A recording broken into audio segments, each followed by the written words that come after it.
Hey friends, good morning. It has been a crazy weekend. You guys saw yesterday kind of the recap of the plant sale. So we've been recouping from that. Nathan's family went home this morning. It's actually his birthday. So you guys that leave him some birthday love down in the comments below. He's 39. Don't tell him I told you guys. I'm gonna go check out some things in the greenhouse. We did really well at this sale. I've got my father-in-law coming over this week getting his plants that I've set aside, but now I can really just kind of figure out the layout of our garden. And now that there's room in the greenhouse, it looks so weird because there's just not very many plants in there. We actually have a guy out here right now who is amending all my beds, thank goodness. That was something that I was just so behind on, and thankfully we were fortunate to just have him come out here and like get a bunch of stuff done in the garden for me, which was a huge relief. So let's go head out to the greenhouse, see what's going on. It's actually supposed to freeze. You guys heard that right. It is supposed to be 30 degrees here, so obviously nothing's going outside in the garden. My little beans did sprout up, so it's definitely an error on me for planting those. I just knew we were clear. And I was wrong. Sometimes you have to admit that, right? So I'm gonna go out there and put little mason jars on them, and then we've got extra bed sheets throw on there.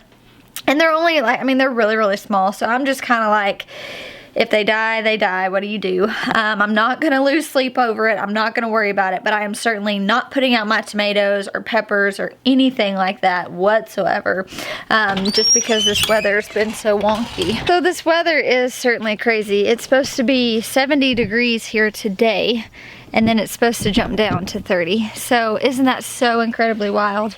So the greenhouse, it's warm. It's pretty warm, but you guys can see it is certainly not as full as it was at all. I did want to show you guys something pretty cool though. I think I had mentioned that I got some variegated Cherokee purple seeds in the seed swap. And so I started some for me and for Jess, and they were back over here, and they were never like, they were getting pretty big and I wasn't seeing any variegation. And so I just thought, oh, there must have actually been a mistake and these aren't truly variegated. You know, like maybe something happened in saving the seeds or cross or something, I don't know. So I had taken them off the table and just threw them back underneath here. Well, then the other day I was coming in here trying to sort everything for the sale, and I saw something on the leaves that I thought was a blossom, and I thought it was odd because these weren't really that established yet to be setting off blossoms. And so I looked, and sure enough, they were variegated. And I totally geeked out, like totally geeked out. And I was telling Jess about it this weekend, and she said that with variegated plants, the sun actually, like if they're in a shaded spot or they don't have direct sun, then the leaves show their variegation a lot more. So she said by putting them underneath here, allowing a bit of shade, is actually when it started bringing out that variegation in the leaves, which I thought was really interesting. I didn't know that. But you guys can see on here, look at that leaf right there. So these are really pretty. I'm gonna plant some here. Most of these are gonna go to my father-in-law and Jessica. I started those for them, but I did want to grow a couple, and so look at that. Isn't that just so neat? So neat. But yeah, as you guys can see, here are my flowers. These are my paste tomatoes. We got some peppers, more flowers. These are actually tomatoes that ended up coming home from the sale that my father-in-law will get. This was all mine. I've got to plant these out soon. After, I was going to separate them, but I don't even think I'm going to up-pot them since I'll be able to put them out. They're not very long. And then over here, this was the other tray that came home from the sale. I think I'm going to be putting most of my peppers in more of these grow bags I was telling you guys about. And so here's some more flowers. I've got some beets that are coming up that I'm planting for a local farm. These have actually done pretty well. And then I've got some more of my paste, the Italian Roma and pink oxheart. And then finally these little nasturtiums over here that I started a while ago are starting to pop up. I sold most of my nasturtiums. Actually, I sold all of my nasturtiums that I took, and I realized I wanted some for us, so these little guys end up staying. So I have actually recruited the birthday boy this afternoon to help get some potatoes in the ground. Now, I feel like we're really late, but technically I think you can still plant potatoes. Really, there's a lot of flexibility with that, but we're late from when we wanted to, based off of when we ordered them. So by the time I cut these potatoes, we got them from Haas Tools. I guess I could sit. By the time I cut these potatoes out of the bag, there were eyes on some of them. Yeah. That were outrageous. So that is one thing probably to be mindful of. Had we thought about it, we should have gotten the no-till bed done sooner. We just got, time got away from us. Well, the big winter storm is what put us behind. That is true too. We had planned on planting, I think, the weekend after that. That hit, that pushed our guy back that was bringing our load of compost. Yeah, sure. That pushed it back a month at least, and then just every other thing we had going on, plant sale, everything we've had going on. This is the first opportunity we've had. So. And it's kind of been low on the priority list, and so now I'm like, we've got this window where I'm not planting the garden. So our original plan was after the plant sold this week, I was gonna spend, you know, I told you guys we had someone out here mending all the beds, cleaning up the garden. I was gonna plant.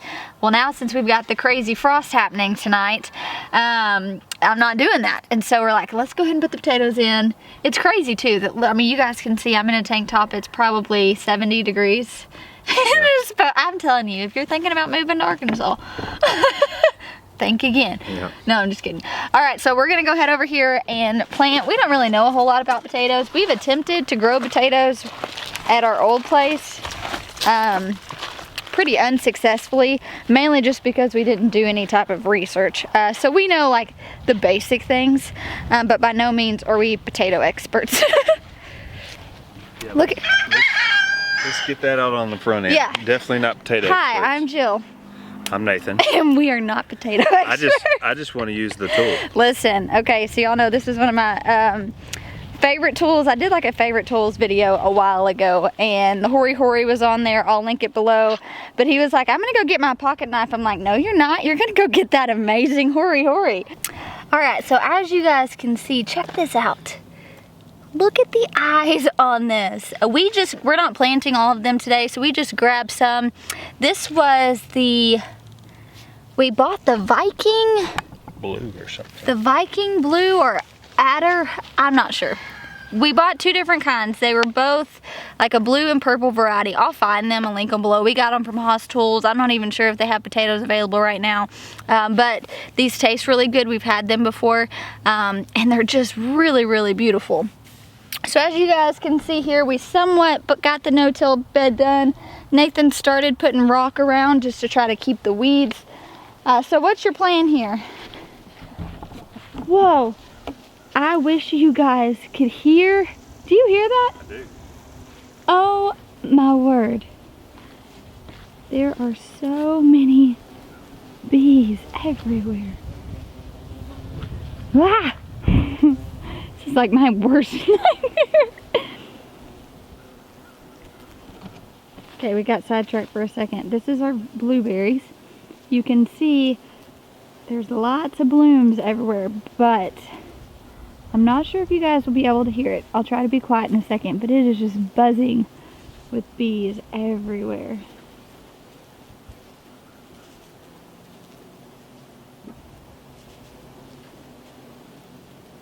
Wow, I got distracted, but that was really cool. All right, so what's your plan, Skip?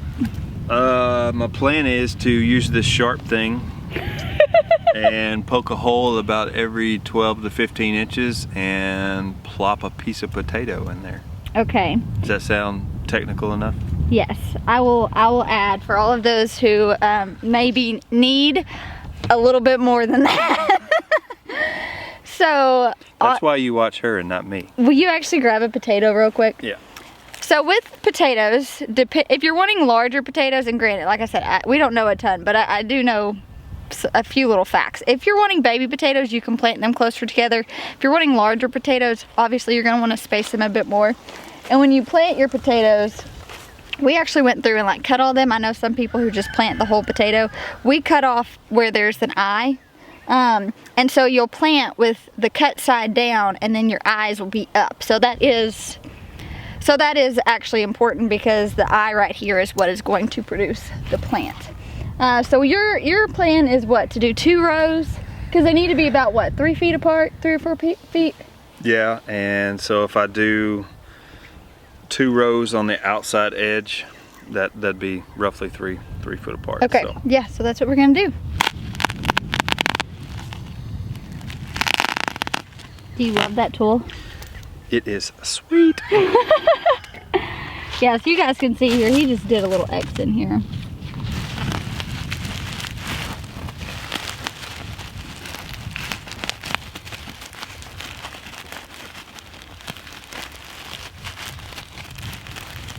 So water's still just gonna be able to penetrate through that vine? Mm-hmm. Yep, okay, cool. Yep. That was pretty simple, right? Now we just have a lot more to go. Yep, a lot of holes to punch.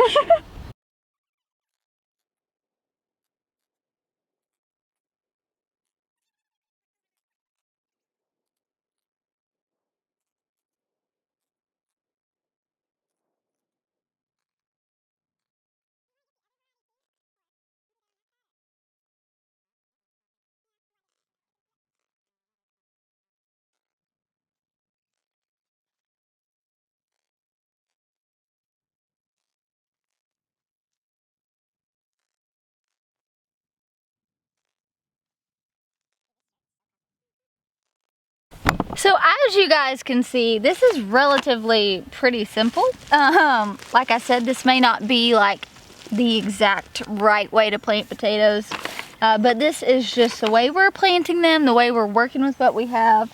Oh, did you bring more? Yeah. Well, let's go ahead and plant some of those. So you can see we did it on that side, now we're working on this row, and the idea is that they're all just gonna grow and fill up the middle, right? Yeah, produce lots of potatoes. So as these start to grow taller, we've got that big pile of compost over there. We'll just keep adding compost on top of this. Straw, mulch it really well. Yep. Yeah. Here, I'll do this. It's your birthday. you got to play with the fun toy. I mean, I'm good. Look at that. Potatoes are so weird. You already did all these? Yeah, I planted all of those.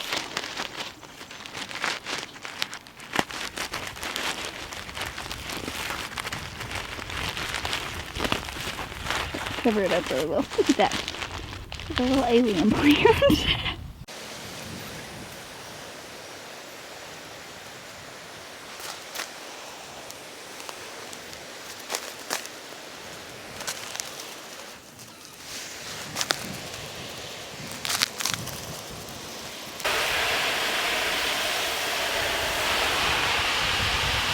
Alright, so I'm gonna say that's like one of the easiest things to plant.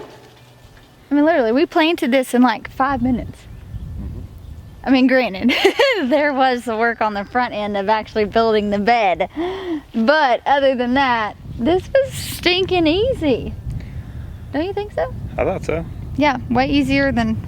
I like the no-till method. Like, I like... Actually, while we're talking about this, so since we got some constructive feedback on our last no-till bed, that there was more talking and less showing, hopefully Nathan can kind of show a bit better, and I will video him. I was going to do another bed, but I don't actually think we're going to need to, so I'm not going to be able to just have an entire video of just showing. So I'm hoping between the two of us, maybe we can do a better job at explaining that real quick and just kind of throw that on the back of this video. So essentially in my video, I had talked about putting the cardboard or corrugated paper down, which is what we've done. Right. And essentially all you want to do, depending on what you're planting, is 4 to 6 to 10, 12 inches of compost, topsoil, whatever you choose to use. We got a load of compost dumped, and that's just some super rich stuff to grow in. So since we're doing potatoes here, we did 4 inches of compost. So we're going to start our potatoes in the 4 inches of compost.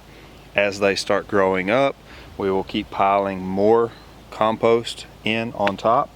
But it's really simple. You know, the cardboard breaks down the grass, the weeds.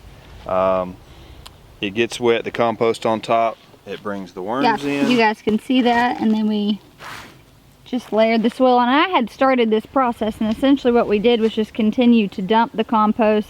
We kind of built, as you guys could see, we built some sort of a barrier, and then Nathan just collected all these rocks and created a barrier. You could, if you're doing multiple of these, you could have walkways with wood chips, you could mulch with wood chips. Then we had an excess from when we were doing the tunnels out at Rabbit Ridge of this landscape fabric.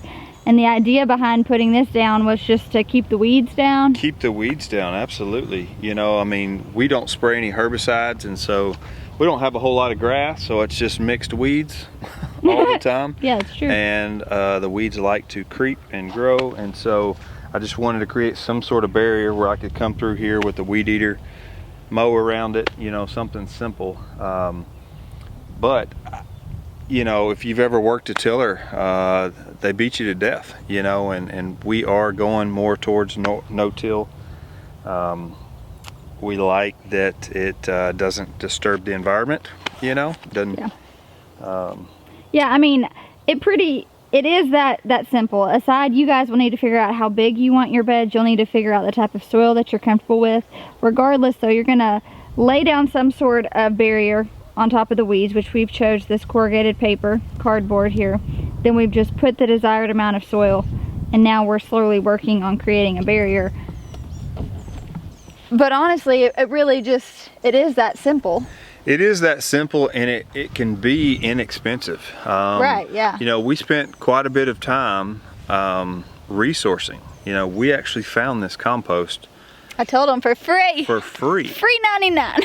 You know, and we were about to spend probably $1,000 between the dump truck fees and the amount of soil that we were going to have to bring in. Yeah. But just talking to people, and you know, there's so many resources out there. There are. That's why I encourage you guys, ask around, you know, and don't settle on something. Honestly, if it was going to cost us that much money, we would have started to evaluate, were the potatoes worth it to us? You know, is it worth building a several $100 bed for potatoes when we could go buy organic potatoes? No, it wouldn't have been worth it. And so those are things to ask yourself. Right. And I know this wasn't super in-depth and we weren't able to just show you guys, but really just, it really is just this simple.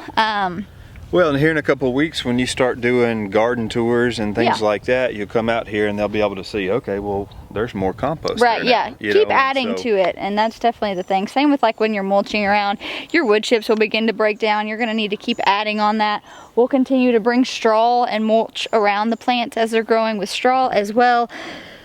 So I think it's a really good option, you know, especially if you're wanting to try to move away from the tilling method and try to go into a more no-dig, no-till method. All right, guys, thanks for hanging out with us as we planted potatoes. Like I mentioned, be sure to give Nathan some birthday love down in the comments. I was gonna cook him dinner tonight, but I laid out a steak, and I don't know how to cook steak, so maybe I'll make a dessert or something. Maybe on Jill's birthday, I get to do what I want. That didn't take no time. I'm joking. You have to. I'm joking. Glad to get a little vitamin D today. Exactly. So. Anyways, thank you guys so much for hanging out with us. We'll talk to you soon. Bye, guys.